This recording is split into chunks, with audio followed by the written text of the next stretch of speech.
Welcome to the Talking Risk podcast.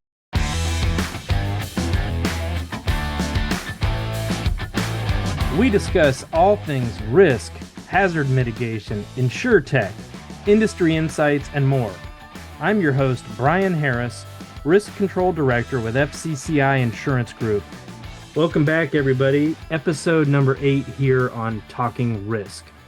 Joining us is a special guest, Robin Redford, Risk Control Specialist, Mid-Atlantic Region for FCCI. Welcome to the podcast, Robin.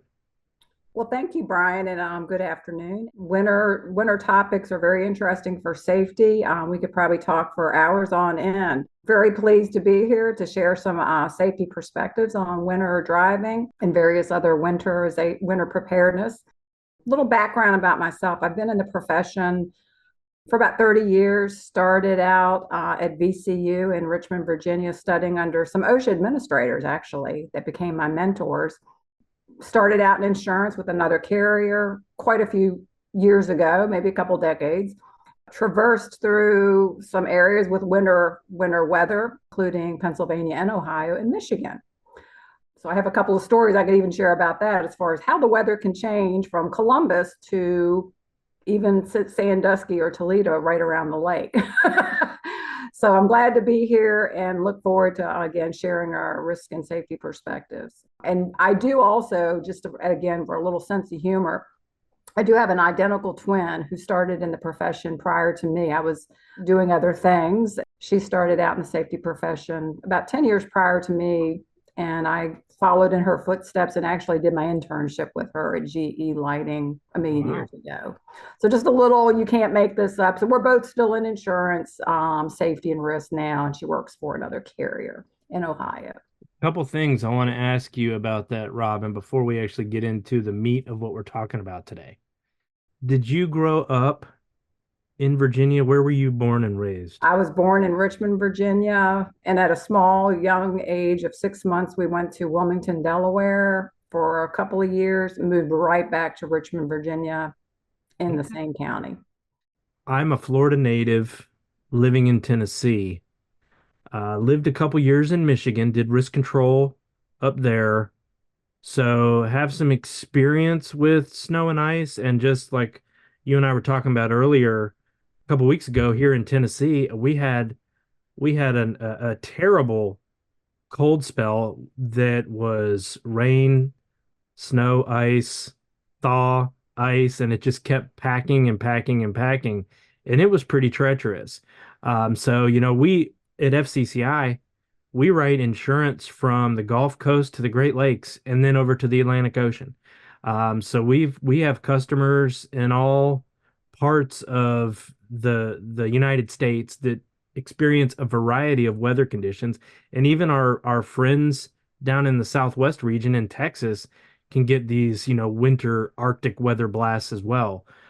So today what I wanted to do is give our customers just some general tips and things that cover some exposures that they may have when it comes to this, the time of year that we're in here with cold weather. So we're going to talk today about factors relating to building and premises safety when it comes to winter weather. Then we'll touch on driving safety in winter weather, and then we'll touch on worker safety in winter weather. And is there anything before we kick off with buildings, Robin? Is there anything that any thoughts you have that you want to add into that? I'll give you a keyword as well. You mentioned risk avoidance as we were preparing for this. Touch a little bit on your thoughts on risk avoidance when it comes to things like even preparing and being safe in the wintertime. I think, again, the key is risk avoidance and key preparedness. In this day and time, we all have an abundance of technology, maybe too much. So we have a plethora of information out there regarding weather. And again, just being prepared, because where you live, you may have a business trip elsewhere. And you just need to be cognizant of what those conditions may be and how they can change. If you're live in a state with the snow belt, it can change from, just a small geographical area to the next. So I think, again, the key is preparedness, stay informed, and that's the ticket. You mentioning like being prepared for what you might encounter is critical because you never know where you're going to be, what's going to happen, if you can strain it or not. Be prepared, have a plan. Absolutely. And that, I mean, that pertains to anything with driving, your work conditions, and that may change if you're on a job site or even manufacturing, with the facilities, building, engineers, again, having a plan for whether they're doing their snow removal, ice removal in-house, hotels, shopping centers. We write so many different type of insurers and industries, but again, most every place has walking surfaces, be the sidewalks and parking lots, and to keep that, free, but most importantly, have a plan if you're doing it yourself or working with contractors. And here at FCCI, our customers have access to a wide variety of resources to help them mitigate their exposure. And one of those documents that they have access to, and it'll be included in the show notes, is an FCCI risk control bulletin called Protect Your Business This Winter. And it's got some tips and checklists for preparedness when it comes to safety for your buildings. And when we talk about plans, the acronym that we'll touch on is ICE Plan, right? So before we get into ICE Plan, we have some claim examples listed on this resource. And I think it's important to think about the types of damage that can occur, in a building if you have an issue where you have a busted pipe, or frozen gutters, standing water, snow packing on roofs. For example, here's one claim that we had. Frozen water lines in a two-story office building rupture over the weekend. Water damage to interior walls, floors, and equipment. They don't find it till Monday morning, $89,000. Then there's one for ice clogged roof drains, allow accumulation of ice, snow, and water on the roof. The resulting leakage led to damage of commodities in the building, $283,000. So those are just a couple there. So we want to do what we can to prevent those kind of things from occurring. This is Talking Risk, the risk control podcast from FCCI Insurance Group. You can listen to Talking Risk online at fcci-group.com. Click on Risk Control, then Risk Control Resources, and select the episode you want to hear. We'll be right back.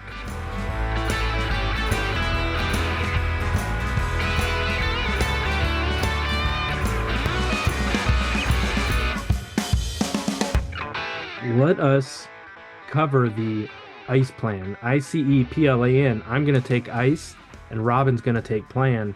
And hopefully this acronym will get you thinking about the things that you can do to be ready for this kind of stuff. So in the ICE portion of this, I stands for identify. Identify areas of your facility that are subject to lower than normal temperatures. C, check your building shell for tightness. Thinking of windows, doors, loading docks, louvered openings. We had a case here in Tennessee 2 winters ago, big warehouse, and they didn't have they had ceiling hung gas heaters in this warehouse, but I don't think they were using them. And I know that Ralph Hines was concerned about the sprinkler system in there. He was really worried, and he called me when he left there. And I said, I think you're going to be fine. I think you're going to be fine. And it was because they had these louvered openings, and he was worried that the proximity to some of the pipes that could potentially create, a freezing environment where we could have a problem. Fortunately, and he made a recommendation. Hey, you guys want to monitor this? Get those things operational. So C, check your building for tightness. E is for examine all heating devices, boilers, space heaters, and furnaces. That goes into the example that I just mentioned there. You want to have this stuff inspected and ready to go before it drops below freezing, right? Have a preventive maintenance plan, a maintenance contract in place with your local HVAC company, whoever does your work, so that those things get checked out in the fall. So they're ready to go before you need them. All right, so that's ice. Robin's going to give us the plan, PLAN. All right. For plan the snow removal process. And that's going to encompass maintaining fire lanes, access to sprinkler control valves, fire hydrants, and emergency access lanes. Again, plan for routine inspections of roof can't be emphasized enough, and overhangs to prevent collapse from snow and ice. Have supplies and equipment for snow removal, service, restock, and repair prior to severe weather. So again, that's extremely important to again have as part of your building preventive maintenance and inspection plan. Locate all shutoff valves for domestic water system. Identify valves isolating exterior faucets, lawn sprinklers, or other exposed piping that will freeze and cause damage. Conduct training sessions for all staff to immediately locate and isolate these systems during an emergency.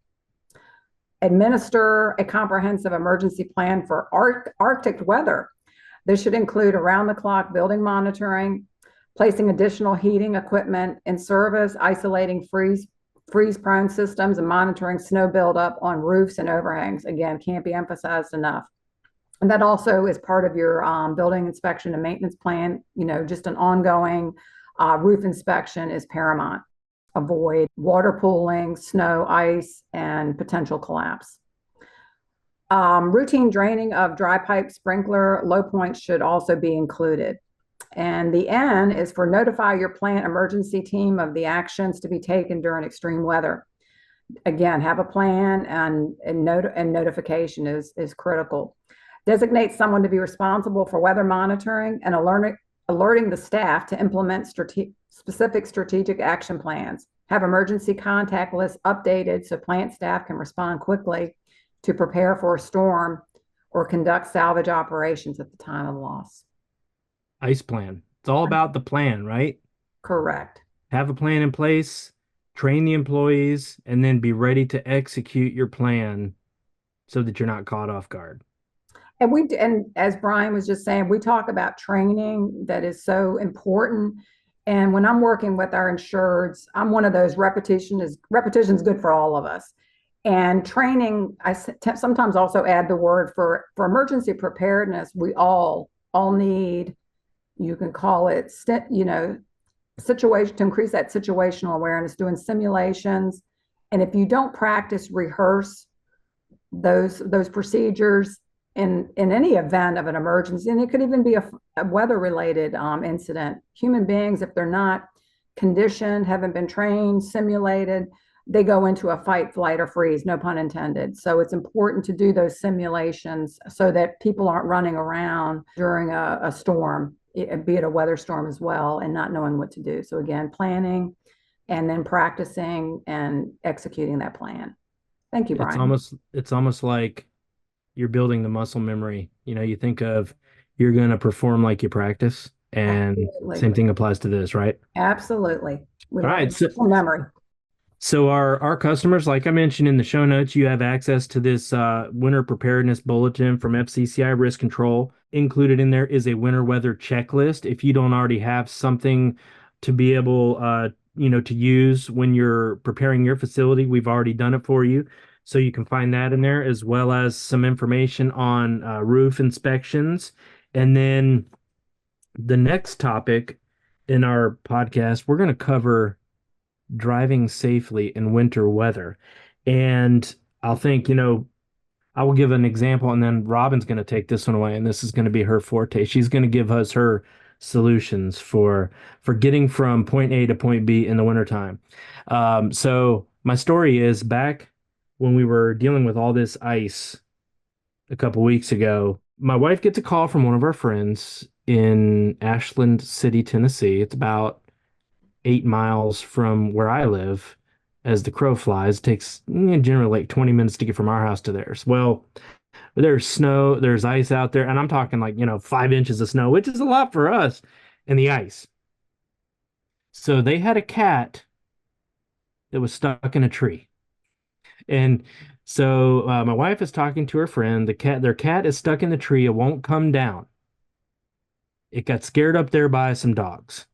So I'm like, you think of that, it's on like, an episode of Andy Griffith or something, right? You call the fire department, they come get the cat out of the tree. Well, there ain't nothing moving right now because of the ice and the snow. So this cat sleeps in this tree Oh my goodness. overnight it was like 6 degrees. The cat is up there all night. So the next day, we proceed to set out on the voyage from our house to theirs to get this cat out of the tree. And thankfully, I own a four-wheel drive vehicle and put it in four high, made it from my door to their door, no problem. And they've got a very steep driveway going uphill. My son followed me in a two-wheel drive pickup truck and he made it all the way until their driveway and he couldn't get up. So we ended up there. I dressed appropriately, which we will cover later, had my chainsaw, and we proceeded to cut the tree down to get the cat down. So we did save the cat, and he did eventually come back home safe and sound. So have your vehicle ready, drive safe, drive slow. Robin, that's my story. We saved a cat in our blizzard.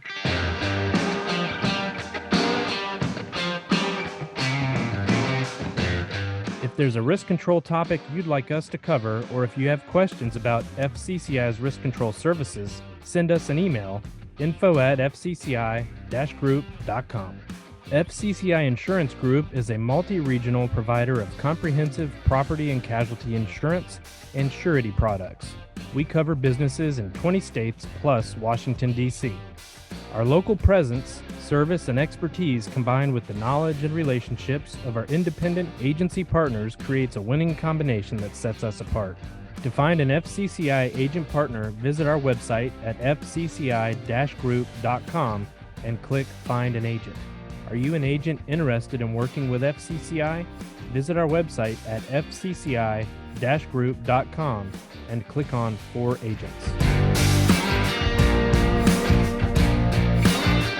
What can our customers do to be safe when they have to drive in the wintertime?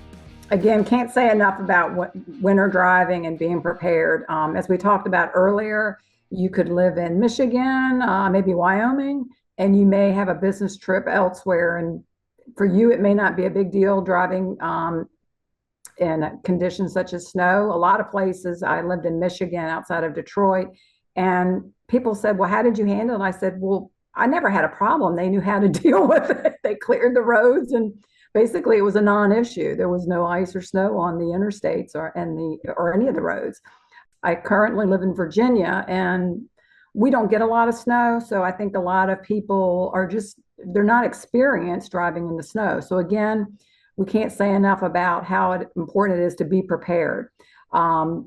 Where you live, and again, if you're going outside of your geographical area on a trip, business trip or otherwise, be prepared. Again, we've all got access to technology. There's a myriad of ways to get weather forecasts, so be prepared. Also, I might add, if you're going out of town, you're probably going to have a rental car or maybe you use a friend's car.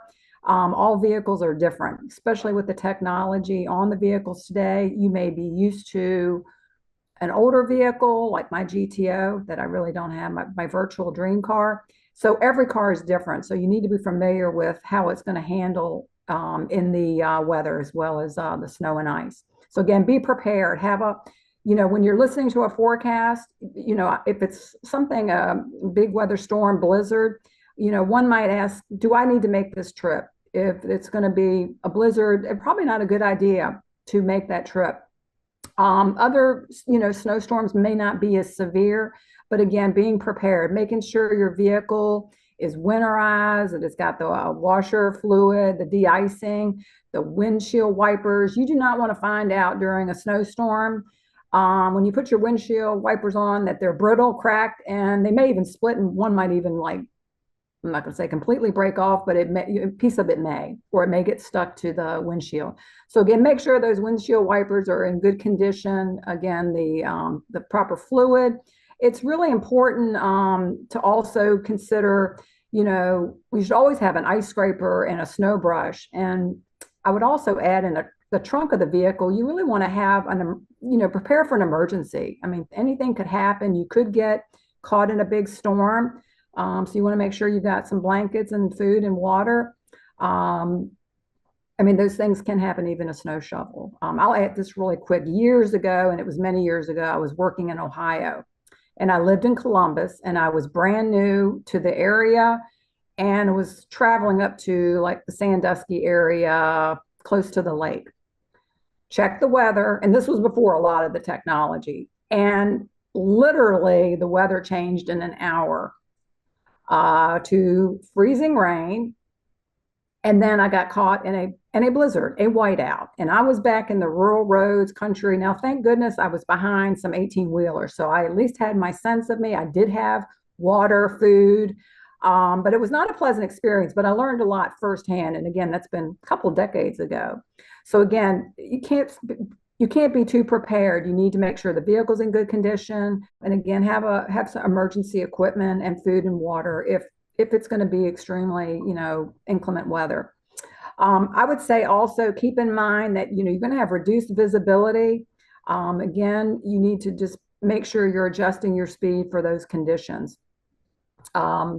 Again, avoid those distractions, maintain. I'm big on deep breathing, so you can kind of have increased mental focus, reducing stress. Nobody's looking at you, but it's a good thing to do. Oxygen is very good for the mind, for mental clarity, like I said, and for reducing stress so that you can focus on not being white knuckled and focus on the driving. Check those weather reports, make sure again that your car's in good condition. One of the things that I don't think most people, this is a good thing about that, you may not want to go practice it, but keep in mind if you get caught in your car starts skidding. I think we all got a lot of different perspectives about that. But that's why, again, rehearse it in your mind and training. You probably don't want to go out on the road and do this, but it's probably going to happen to all of us at some point in time where you may start to skid.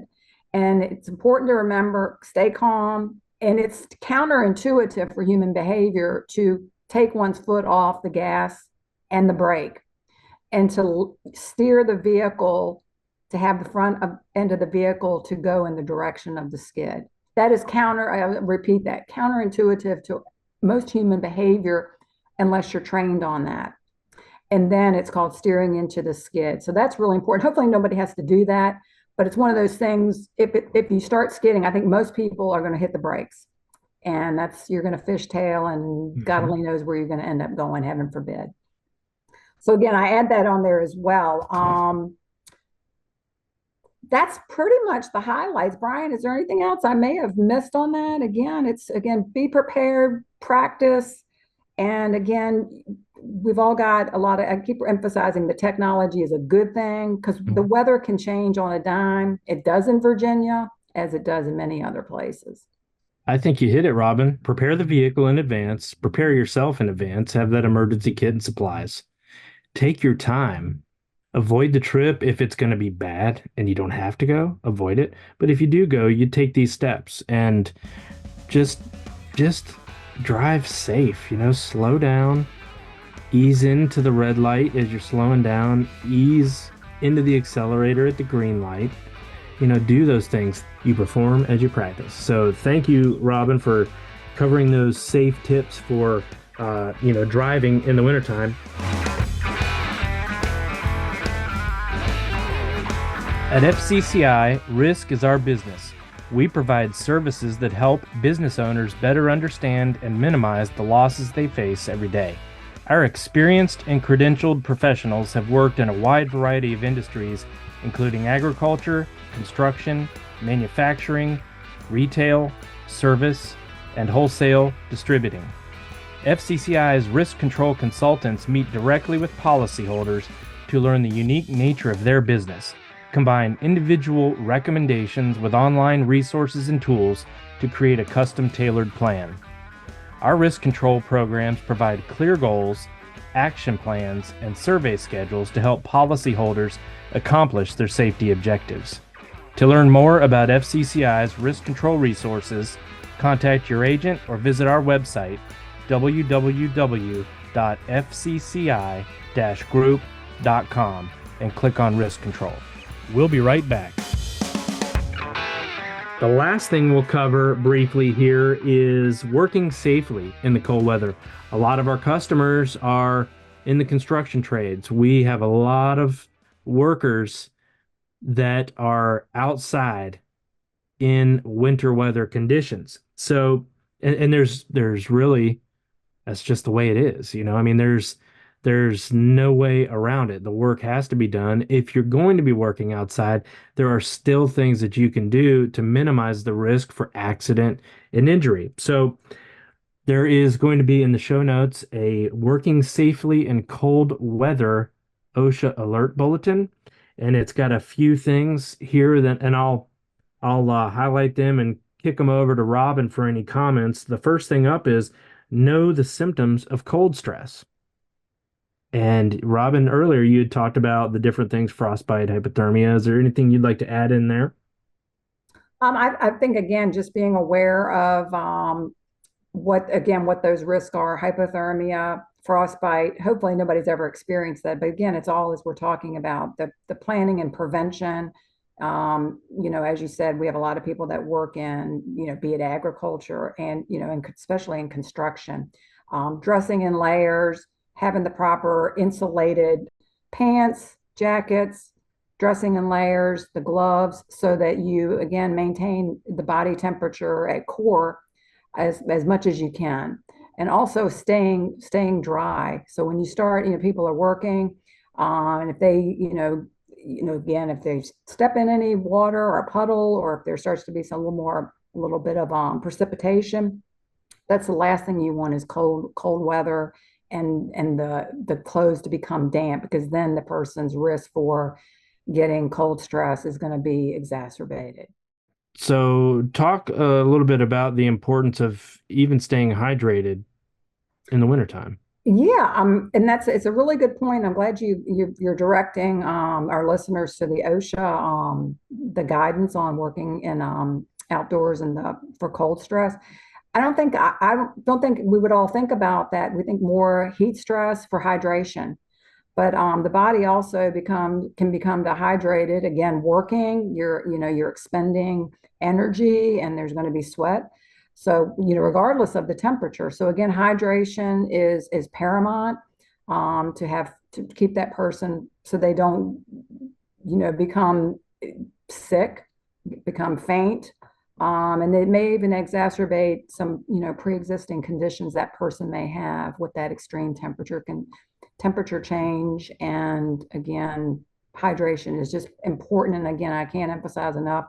Most people think of that more for heat stress. Yeah, that's right. It's important in all weather temperatures. And so, one of the other elements talking about clothing and layering and all that, yeah, I think it's important also to, just like at any other time, you need to have the right footwear for the job, for the environment. If you work in a restaurant kitchen, you want slip resistant footwear. If you're working in a energized type environment, you want the proper footwear. If you're working in an environment where you are exposed to heavy falling objects that can crush your toes, you want to have the right kind of footwear. Same thing goes for the wintertime. There are certain types of shoes that are more conducive to giving you traction in the snow and ice than others. We covered how to dress, what to wear, staying hydrated. When it comes to actually working, whether you're in a lift, you're working outside, just because the weather gets cold doesn't mean, OSHA, those kind of things are still applicable. The best practices, policies and procedures are important. Talk about the importance, if you will, of having that hazard analysis, the planning something before you do it. Still important, right? Even maybe more so because we're having to be more methodical about what we're doing. Absolutely. It's always good to have good supervision with that foreman, superintendent, and also in the morning doing a pre-job hazard analysis, safety analysis. People use different terms. It's more positive, job safety analysis. But basically, taking that time with your toolbox talk, but every morning looking at what are we doing, what are the associated risks. That would also include the weather. Again, talking about the signs and symptoms, again, all that preparation, what exactly is the PPE that's going to be used. But we're all big on, especially at FCCI, supervision, training our employees, clear expectations and accountability is so important to prevent any type of incident untoward on the job site or in a vehicle. So again, supervision, training, looking out for each other. If you see somebody that you've worked with for a long time and something's not right, again, we've all got to take care of each other when it comes to safety. Awesome. I think that covers the three areas that we were going to address today with our awareness of winter weather and safety. We talked about buildings, we talked about driving, and we talked about working safely outside. So I think we've hit all the stuff we wanted to cover today, and we've got some resources in our notes. If you're an FCCI policyholder, you also have access to the Risk Solutions Network. If you're not already signed up for that, reach out to your local risk control consultant and they can get you access because there is a ton of information and resources available to you in there. Also, OSHA has a lot of material at osha.gov on safety for, any kind of safety. But when I was researching for this episode, I found a lot of material in there on anything to do with winter weather and safety, cold stress, working from heights in the freezing type environment, you name it. So a lot of resources out there. Plan for the work and then work your plan. Robin, final thoughts. We can't say enough how much we appreciate everybody listening. And again, FCCI has the best resources. We're really big on checklists. We're here to tailor plans to meet your needs. But again, can't say enough about planning, preparation, clear expectations, accountability, and everybody working safe together. Thank you, everybody, for tuning in to this episode of Talking Risk. Thank you to Robin Redford, Risk Control Specialist, Mid-Atlantic Region. You can listen to Talking Risk online at fcci-group.com. Click on Risk Control, then Risk Control Resources, and select the episode you want to hear. For Talking Risk, I'm Brian Harris.